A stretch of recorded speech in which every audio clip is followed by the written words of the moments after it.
Banquo is not background. If you cut him down to Macbeth's quiet friend, you miss one of the main pressures driving the play. Exactly. Banquo matters because he shows what Macbeth is not. He carries the threat of a future dynasty, and he keeps ruling Macbeth's mind even after Macbeth has him killed. So this is not just Banquo is there to hear the witches too? No, that reading is far too small. Banquo is a comparison, a political threat, and then a psychological weapon. Shakespeare keeps using him to expose Macbeth. Start with the comparison. People often remember Macbeth as the man who is tempted. What does Banquo change in that picture? He kills the excuse. Both men hear the witches. Both are promised something. Macbeth hears a path to power and starts leaning toward murder. Banquo hears a prophecy too, but he does not sprint toward crime. That matters because it blocks the lazy defense. The one that says Macbeth had no chance once the witches spoke. Right. The witches do not force Macbeth. Banquo proves that. He is tempted by knowledge of the future, but he stays watchful. He even warns that dark powers can tell partial truths to trap people later. So Banquo is not morally perfect. He is cautious. Yes. And that is sharper. He is not a plaster saint. He is a soldier in a brutal world, but he does not convert prophecy into a murder plan.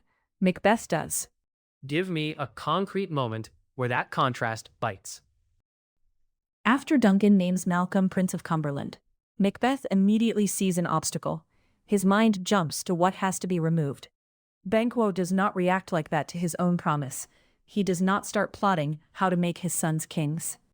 And that leads to the second reason Banquo matters. The prophecy about his heirs is not decorative. It changes the stakes. Completely. Macbeth can become king, but he cannot secure the future. The witches tell him Banquo's line will rule after him. So Macbeth wins the crown and hears at the same time that he has won it for another family. Which means Macbeth's problem is not just getting power, it is keeping power and giving it meaning. Exactly. A crown without a legacy is a dead end. Macbeth starts seeing his own reign as empty. He has risked his soul, his safety, and the order of the kingdom, and the reward may be that Banquo's children inherit everything. That is why Banquo becomes dangerous even before he does anything openly hostile. Yes, Macbeth does not need proof that Banquo is plotting. The prophecy is enough. Banquo's very existence becomes a threat, because he carries the future Macbeth cannot control. And Macbeth says as much. He fears Banquo's nature, his courage, his intelligence, his ability to read danger. That speech is crucial. Macbeth is not just scared of Banquo's bloodline. He is scared of Banquo as a man. Banquo has the nerve to act, but also the judgment to think. That combination makes him harder to manipulate and harder to predict. So, when Macbeth hires murderers to kill Banquo and Fleance, this is not random cruelty. Bad strategy, but yes. He is trying to attack the future. Kill Banquo, kill Fleance, and maybe the prophecy dies with them. But the plan fails where it matters most, because Fleance escapes. So, Macbeth gets the blood and keeps the fear. Exactly. That is the pattern of his rule. Every violent fix creates a new weakness. He kills Banquo, but cannot kill what Banquo represents.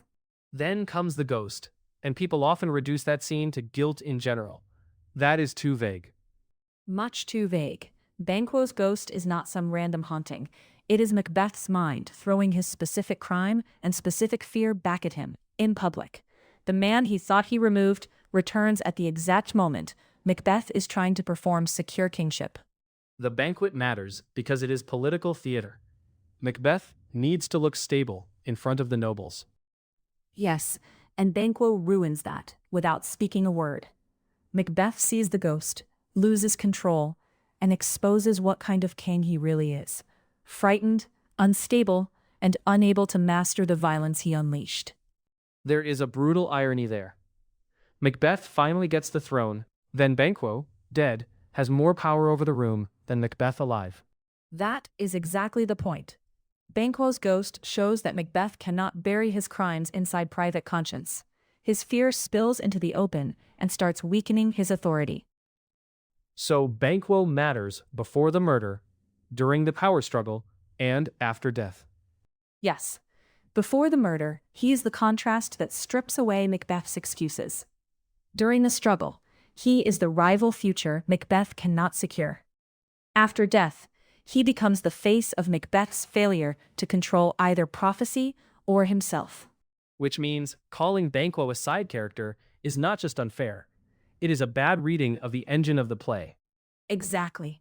Banquo is the measure Macbeth fails, the future Macbeth cannot own, and the ghost of the truth Macbeth cannot silence.